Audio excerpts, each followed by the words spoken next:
Hello and welcome back to another episode of the Chicago White Sox March to October. Today we are starting Year 3. It's off-season time. I feel like this series, at least for me, has turned into a bit of a safe haven as a White Sox fan. We've created a little universe where the White Sox are not a disappointment. We've lived up to expectations. We're just coming off a World Series victory, and now we're looking to build a dynasty. So before we just hop into the off-season right away, I want to talk a little bit about the plan. I want to talk a little bit about who all is going to be a free agent, who we're going to try and bring back, who we're not. And to do that, I'm actually going to back out and I'm going to go into this franchise save from when we looked at all the awards and stuff, just because it'll actually allow us to look at what the roster looks like. So, we're not continuing in franchise or anything. This is just the only way I can actually see the whole roster. So initially, going into this offseason and throughout all of last season, I kind of figured this was going to be a little bit more of a low-key offseason.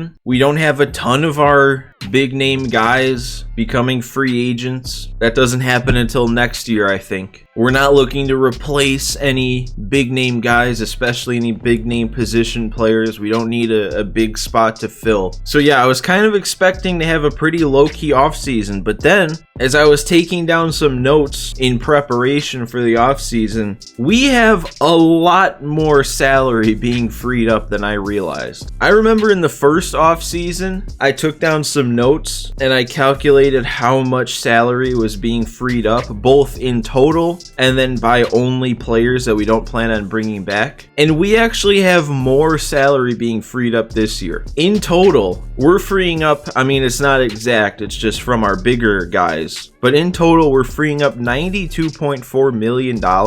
Now that does include the salaries of Lucas Giolito, Liam Hendriks. Those are guys that I'm looking to bring back, and they're going to cost some money. But just from the guys that are becoming free agents that aren't coming back, so guys like Lance Lynn, guys like Joe Kelly, Grandal, AJ Pollock, that all adds up to $58.4 million. And both of those numbers are higher than last offseason. Last offseason, the total salary of free agents that I wasn't bringing back was $54.8. So we have like $4 more million to work with this year. So we might be able to make a little bit more of a splash than I thought. I don't know how crazy I want to go, because I do want to make sure we have plenty of money left in the budget for Yoan Moncada, who will be a free agent after next season. I think Eloy is also going to be a free agent. He'll cost a lot more than what he's getting paid right now. We're also going to have to pay Dylan Cease and Michael Kopech next offseason. So we have a lot of money we're going to have to be throwing around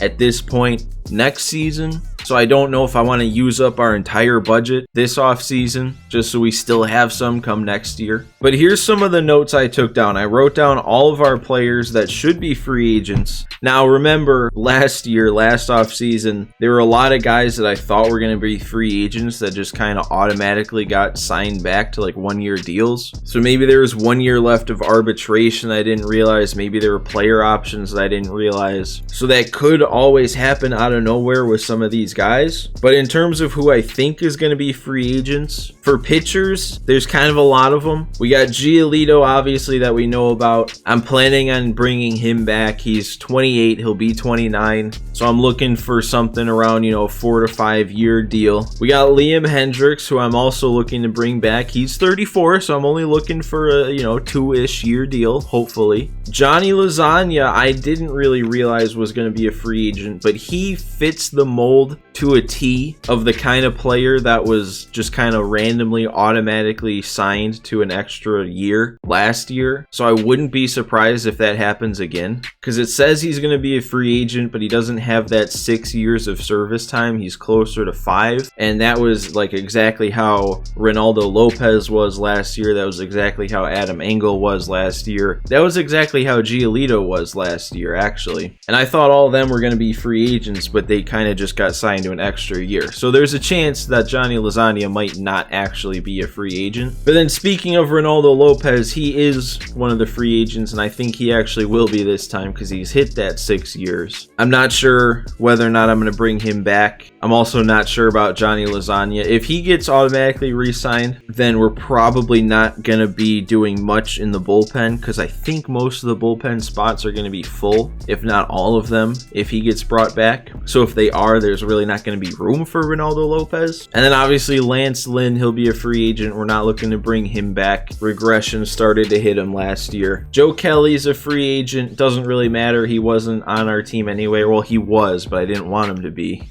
for most of the time that he was. And then Kyle Crick, not a huge deal, but he was in our bullpen for a little bit back in year 1. And then also a couple guys that don't really matter, but I just thought this was interesting. Matt Foster, it looks like he's going to be a free agent, but that might be because he's not on the 40-man. So it's kind of interesting that he got taken off the 40-man. And then same thing with Jimmy Lambert. So a couple of 70 overall guys got taken off the 40-man, and they're probably not going to be back. They could even be Rule 5 guys. I don't even know if the Rule 5 draft exists in March to October. Maybe it does exist, but it's not something we can go to. But then on the position player side, it's a lot less players. They're all guys that we know and we knew going into it. Grandal, we're not going to be planning on bringing him back, even though he's still got good numbers. It's just, I feel like he won't do a 1-year deal. He might be someone we'll check in on. Like if it's the end of free agency and we still have plenty of money left and we don't really know what to do and Grandal is still there, we might see what we can do signing him to an extra year. I don't want to sign him for anything further than that because we already see how regression's hitting him. Even with potentially the best year of his career, he's still going down that much across the board. But the fact that he's still an 88, still got a lot of power, put up back-to-back career years, it makes me not want to completely write him off, but he's not a priority. And then we got both these right fielders here. AJ Pollock, free agent. I have no intention of exploring bringing him back. And then Adam Engel is also a free agent. And I don't know, he's not high up on the priority list, but I wouldn't be opposed to bringing him back. You know, he's got the good fielding, the good speed. That's kind of the exact skill set you want from a backup outfielder. And we'll come back to why he might be a good fit to bring back. But first, I want to talk about what my projected 2024 roster is looking like. I know this is a lot before we actually get into the off season, but I just want to make sure all the bases are covered here. So what I project the lineup to be looking like by the start of 2024 is we're going to have Zach Collins starting catcher. Gavin Sheets will be starting first baseman, just straight up righty and lefty. Trey Turner will be our starting second baseman. Moncada third base. Tim Anderson shortstop, nothing's changing there. Pretty much same with the outfield. Eloy in left, Luis Robert in center. Vaughn's going to start in right field. I feel pretty set about what I think our starting position player lineup is going to be. The only thing that could change is if the window opens up to have Grandal come back for 1 more year. Oh, and then Miguel Sano at DH. He'll be starting DH versus both sides. And then we have 4 bench spots to fill. The first one will be filled by Yermin. I don't intend on doing a platoon, even though it might work. You know, Collins a lefty, better against righties. Yermin a righty, better against lefties. A platoon would kind of make sense. And not that Zach Collins is a good fielder anyway, but he is definitely better behind the plate than Yermin is. And Zach Collins is just kind of good regardless. If you look at his numbers for the last couple years, doesn't really seem to have much struggle either way. So yeah, anyway, I plan on Yermin being a bench guy. Leury's stuck here for another year. He's got 1 more year left on that contract, so he'll be a bench guy. He's a fine bench guy. It's not real life. He's had a good couple seasons for us. He can play everywhere. This is pretty much your ideal bench player. But then that leaves 2 bench spots open, and that is kind of why I say Adam Engel fits the mold very closely to what I'm looking for out of those 2 bench spots, because it's kind of complicated. So we have 2 bench spots open. We have a backup catcher and a Leury. That kind of leaves me wanting 1 more outfielder and 1 more infielder, because, you know, Leury can be both backup infield and backup outfield. So if we can get 1 more outfielder, 1 more infielder, then we'd have 2 of each, essentially. But here's the problem, and here's where March to October and how much stuff is automated kind of gets in the way, because Colson Montgomery now has developed into a 74 overall. And judging by how March to October works, I don't really get a say in who's called up and the game will probably just automatically call up the highest rated players. And I don't really want Colson Montgomery or Wes Kath, for that matter, being called up this year. I still want both of them, since they're so young and they wouldn't be starting anyway. I still want both of them to get another year of development in the minor leagues at the least, and at the most, if they stay in the minor leagues all year, that still keeps the window of opportunity open for a potential fast track. And if Colson Montgomery can get a fast track to pop up, he can go from a 74 to an 84 in the snap of your fingers. So I really want to keep him and Wes Kath down in the minor leagues, just to keep that possibility open too. So what that means is, if we're going to try to sign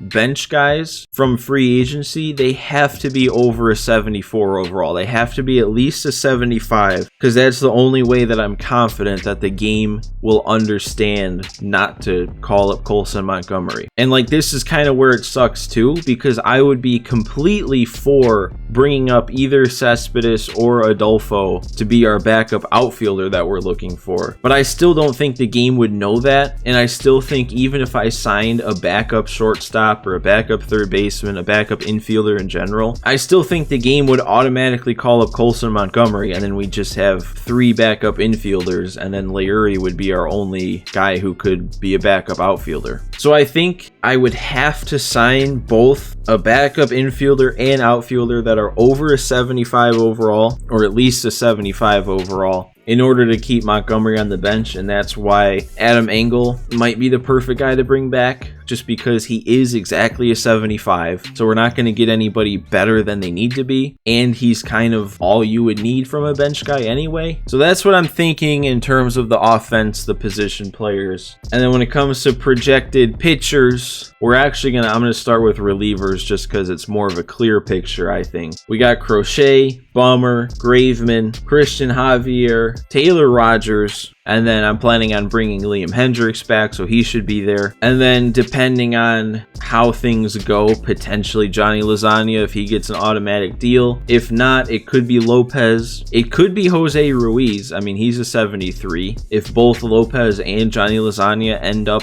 as free agents, I could just let the game call up Jose Ruiz and then not even worry about spending money on another free agent arm. And then the starters, this is why I say the bullpen's a clearer picture, because I think I've decided what I'm going to do with Luzardo, and he's just going to have to be a long reliever. After seeing Kopech struggle in back-to-back years, I really think that that's down to the stamina being a 65.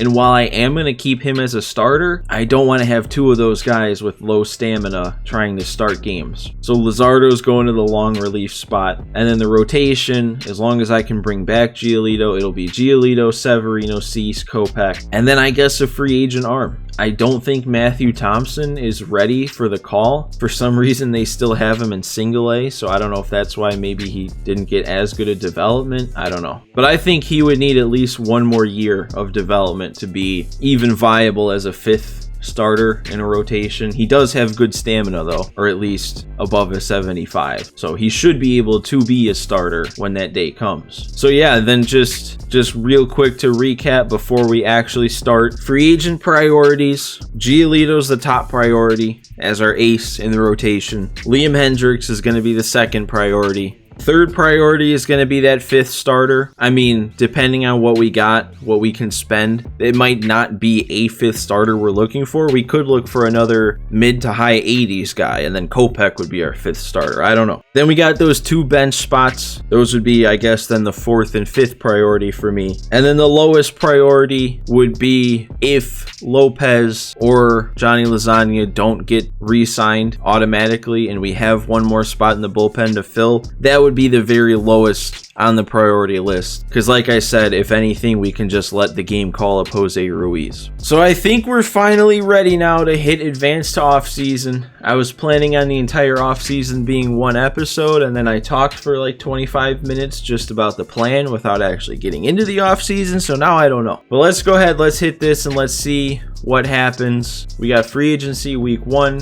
We have an off-season budget of just under $100 million.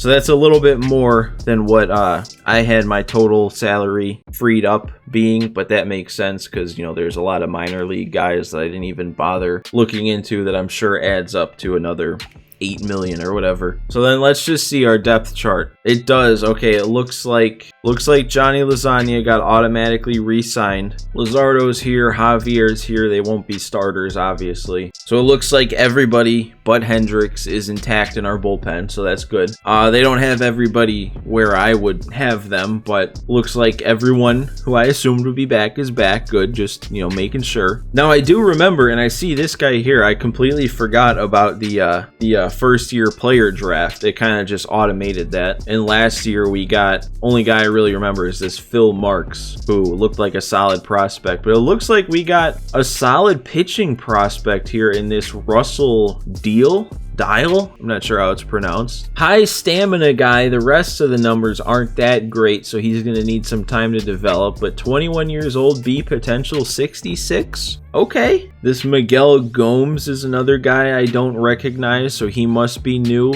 69 overall reliever to start would be good if he didn't have a B potential. If he could have gotten development, if he was like a B or even a C potential, that he would have been actually pretty solid. But I doubt he becomes anything as a D potential. All the way to the right here on the depth chart, the only guys left that I don't recognize are more relievers. Bernardo Raimo, C potential 61, 20 years old. Maybe if we play this for long enough, he could be something. And then you got these two guys, Xavier Parker, another D potential. He had development though, so he probably wasn't a draft pick. And then this guy, same thing, also development, so he might not have been a draft pick. And then I just noticed we still have Jimmy Lambert on the roster, so he must have gotten brought back automatically. I didn't see Matt Foster anywhere, so he must have actually been a free agent. All right, but everything then looks pretty much as expected. The only thing was Johnny Lasagna getting that automatic deal. And what was it for? What are we paying him? Just out of curiosity. 3 mil, that's fine. That is actually a pretty good deal for a pretty good arm. All right, let's go ahead and lock in Jose Ramirez is free. Shohei, oh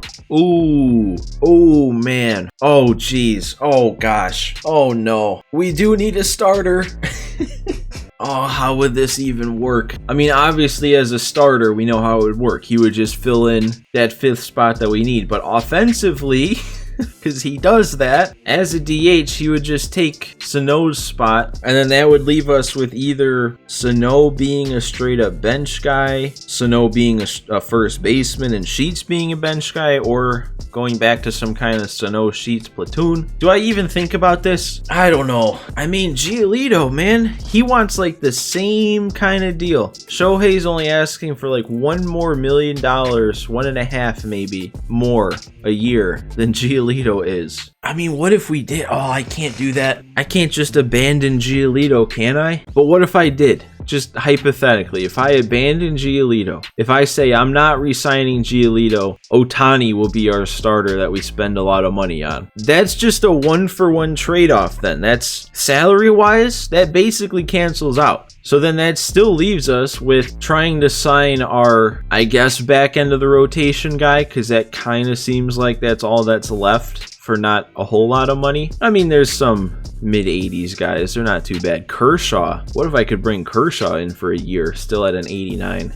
That would actually be perfect. A buffer between now and Matthew Thompson being a viable option. I mean, he will regress. He is 36, but he's still an 89, so he's got a lot of leeway before he's like bad. I mean, at most, he would probably go down to an 84, maybe 83 in one season. Dude, this is way too tempting. This is way too tempting. I mean, and in this universe, Shohei gives you all 33 starts. He gives you all 162 games, apparently. That's 2 years in a row of him doing that. They fixed all the crap that would happen to him before, where he was too tired and always had a high ERA. I mean, he had a 2.8 ERA, throwing about 250 innings with about 250 strikeouts. It's just Giolito, man.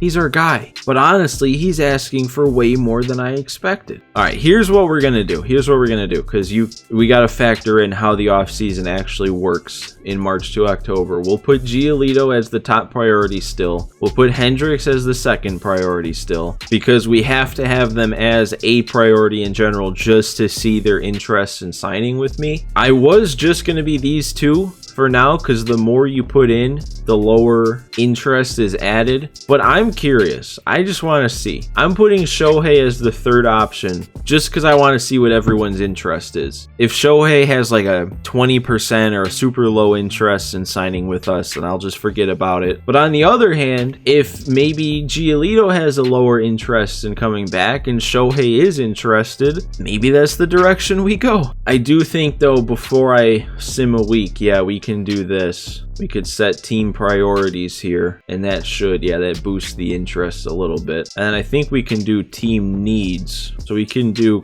they're all right-handed pitchers. They're all power pitchers, I would think. Yeah, so that's okay. So all of them get a pretty big boost from our team and positional needs. Oh, all right, let's see. I mean, objectively speaking, before I hit advance, objectively speaking, take all the bias out of it, of wanting to bring back our guy. Shohei is 100% the better signing. We can all agree on that, right?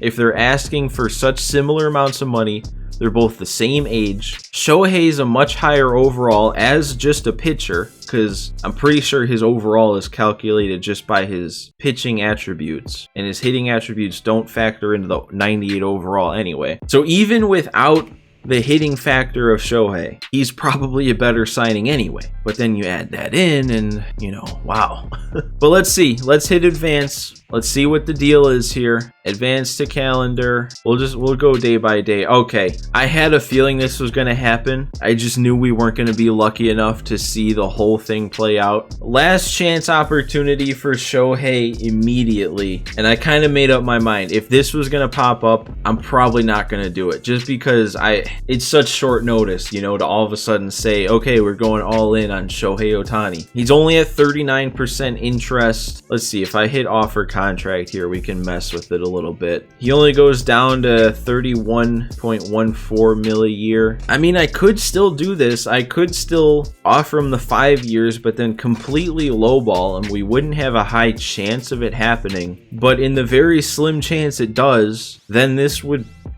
be a good deal. I don't know if this is what I want. I don't know. I am going back and forth in my head. Oh my God, I cannot decide. Because on one hand, I'm thinking, oh, if I do, then, we're losing our guy. We're not going to be able to get Giolito and Ohtani. And also, then trying to figure out how Shohei would work on offense would throw a lot of things out of whack. But then on the other hand, I'm thinking, who cares about him throwing our plan on offense out of whack? He's a better hitter than both Gavin Sheets and Sano. I think this is what I'm going to do. I think I'm going to offer this low ball. We're going to do it. And then either way, whichever way it goes, I can't be upset. I can only be happy. If we don't get him, then the original plan stays in place. Nothing changes. We can be content. We weren't planning on getting him anyway. It doesn't matter. But if we do get him, then we have Shohei Ohtani. And then we can alter anything else around that because we have Shohei. So I'm going to do this. I'm going to lowball him. I mean, if you can call over $30 million a year a lowball, but it is, I guess, in this case. 27% interest. So about a 1 in 4 chance of him actually coming to us. Let's see. Oh, let's see. I don't even know what I want to see here. I don't know if I want to see our logo or not. I still haven't decided, but it's too late. It's too late to go back.